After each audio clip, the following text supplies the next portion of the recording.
এই যে কোরবানিটা আসছে, আমার একটা ব্যক্তিগত ধারণা, আপনারা একমত হওয়া জরুরি না, আমি আমার ধারণা উপস্থাপন করছি, ওলামা ইকরাম তো আছেনই। আমি মনে করি বর্তমানে আমরা যে সিচুয়েশনে এসে পড়েছি, বিশেষ করে অদৃশ্য এক সাংস্কৃতিক যুদ্ধের কবলে এসে যে পড়েছি, ব্যাটল অফ মাইন্ড, এর মধ্যে কেউ যদি গরু কোরবানি করে, আমি মনে করি আগের চাইতে সওয়াব বেশি হবে, দ্বিগুণ সওয়াব হবে। আমি মনে করি, আগেই বলেছি, এটা ফতোয়া না, আমার ব্যক্তিগত একটা মূল্যায়ন। কেন জানেন? গরু এখন সংস্কৃতি রক্ষার বড় একটা অংশ হয়ে গিয়েছে। গরু নিয়ে ষড়যন্ত্রগুলো আগে আমরা বইয়ের পাতায় পড়তাম, যেই সিলেটের মধ্যে সেই জালেম রাজা গৌর গোবিন্দ, ওর যেই কয়েকজন কর্মকর্তা ছিল, তার মধ্যে একজন কর্মকর্তা ছিল ধর্ম পরিচয়ে মুসলমান, কিন্তু সেই মুসলমান দীর্ঘদিন ধরে তার ঘরে কোনো পুত্র সন্তান হচ্ছিল না। মেয়ে হয়, পুত্র সন্তান হয় না। দীর্ঘকাল পর তার ঘর আলো করে একটা পুত্র সন্তান এসেছে। আবেগের ব্যাপার, যাদের ছেলে হয় না তারাই বোঝে এটা নিয়ে কত আবেগ মানুষের ভেতরে কাজ করে। আর বিয়ের 1 বছরের মাথায় যার ছেলে সন্তান এসে গিয়েছে, সে বুঝবে না ছেলে সন্তানের জন্য মানুষের ভেতরে কত আবেগ কাজ করে। এতকাল পরে একটা বাচ্চা হয়েছে, তো বাচ্চা জন্মে সে খুশি হয়ে, নিয়ম তো হলো যদি ছেলে সন্তান হয় আকিকা হিসাবে 2টা বকরি 2টা খাসি জবাই করা, কিন্তু সে খুশি হয়ে সে সিদ্ধান্ত নিল বকরি খাসি মহিষ তো সবাই সবসময় খায়, আমি এক কাজ করি গরুই জবাই দেই, আকিকা হিসাবে গরুই জবাই দেই। এখন ইসলাম তো যদিও বলেছে খাসির কথা, তো গরু জবাই দিলে হবে না এমন তো না, আদায় তো হয়ে যাবে। তো সে ভাবলো আমি এটা দেই, মানুষ আরো বেশি খুশি হবে। আর তার ধারণা ছিল আমি তো সরকারেরই লোক, আমি তো কর্মকর্তাই, আমার বিরুদ্ধে কে কি বলবে। কিন্তু সে তো জানে না যে স্বার্থে যদি আঘাত লাগে, আপন ও পর হতে সময় লাগে না। এ বাংলার জমিনে দেশের আলেম মারা গেলেও খালি ইন্নালিল্লাহ বলার অপরাধে অনেকের পথ চলে যায়। আলেম ওলামা কারাগারে গ্রেফতার হলে এর জন্য যদি কেউ শোক প্রকাশ করে, এর কারণেও এই দেশে অনেকের পথ চলে যায়।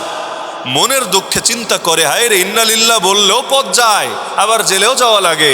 আবার দোয়া করে, যে দোয়া করে আর আমিন বলে যে আল্লাহ অমুক মারা গিয়েছে, অমুক আলেম তারে জান্নাত দিও, যে দোয়া করে যে আমিন বলে 2 জনরে নিয়ে লালগুদামে ভরে, তাহলে ঠিক আছে, এখন থেকে যারাই মরবে গণহারে আলহামদুলিল্লাহ বলবো। এখন দেখা গেল ওদের একজন লোক মারা গিয়েছে সিরাজগঞ্জ, বাংলাদেশে আছে না সিরাজগঞ্জ এক জেলা, সিরাজগঞ্জের এক ইমাম সাহেব খালি একটা কমেন্ট করেছে ফেসবুকে আলহামদুলিল্লাহ। একজন মারা গিয়েছে সরকারি লোক, কমেন্ট করেছে আলহামদুলিল্লাহ, তারেও ধরে জেলখানে চালান করে দিয়েছে। মানুষ এখন হয়রান, ইন্নালিল্লাহ বললেও বিপদ, আলহামদুলিল্লাহ বললেও বিপদ, শোক প্রকাশ করলেও বিপদ, দোয়ায় আমিন বললেও বিপদ, সামনে বলবেটা কি? বাকি আছে সুবহানাল্লাহ আর আল্লাহু আকবার। এখন এগুলো বললে কি হবে সেটা হয়তো আগামী বাংলাদেশ দেখলে বোঝা যাবে। তো বড় মুশকিল ব্যাপার। তো স্বার্থে আঘাত লাগলে কেউ আপোষ করে না। তো গরু কোরবানি করেছে, খবর যখন পৌঁছলো রাজা গৌর গোবিন্দের কানে, রাজা গৌর গোবিন্দ আদেশ জারি করে দিল যে এই গরু কোরবানির অপরাধের বদলা হিসাবে ওর এতকাল পরে যেই পুত্র সন্তান হয়েছে ওরেই ধরে জবাই করে দিতে হবে। খালি বলা পর্যন্তই শেষ না, গৌর গোবিন্দর বাহিনী গিয়ে সেই বাচ্চাটারই জবাই করে দিয়ে আসলো। ওর জন্মে কেন গরু আকিকা দেওয়া হয়েছে এই অপরাধে। পরবর্তীতে আল্লাহর ওলিরা আসলেন, মধ্যে একজন এসে তার খানকা করেছিলেন, সেই তয়েব দেশ থেকে এসে বাবা আদম শহীদ খানকা করলেন ঢাকার বিক্রমপুর, মানে এখন যেটার নাম মুন্সিগঞ্জ, বিক্রমপুর। সেখানে এসে মেহনত শুরু করলেন।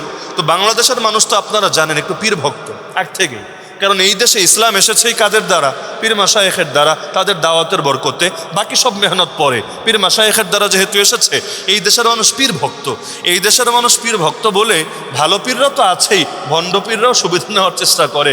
ল্যাংডা বাবাও পীর সাজে, বদনা বাবাও পীর সাজে, তেলাপোকা যারা খায় আরাও পীর সাজে, আর যারা গাঞ্জা টাঞ্জা সেবন করে ওরা তো পীরানে পীর দস্তগীর বলে নিজেদেরকে দাবি করে।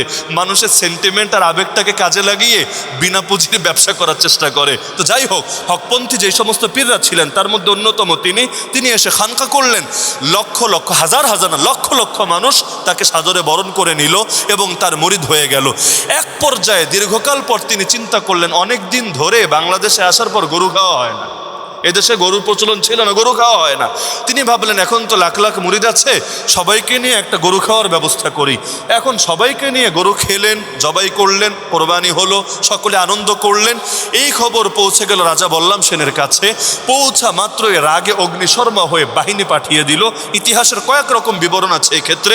একটা বিবরণ অনুসারে তার বাহিনী এসে বাবা আদম শহীদ, এ নামেই তো শহীদ, বুঝতেই পারছেন, তাকেও মেরে শহীদ করে দিল, তার খানকাকে মাটির সঙ্গে গড়িয়ে দিল এবং তার অসংখ্য মুরিদকেও কাউকে গ্রেফতার করলো, কাউকে চিরতরে হত্যাই করেছে। তাহলে অতীতে গরু রক্ষার জন্য কোরবানি দেওয়া লেগেছে নাকি লাগে নাই? লেগেছে।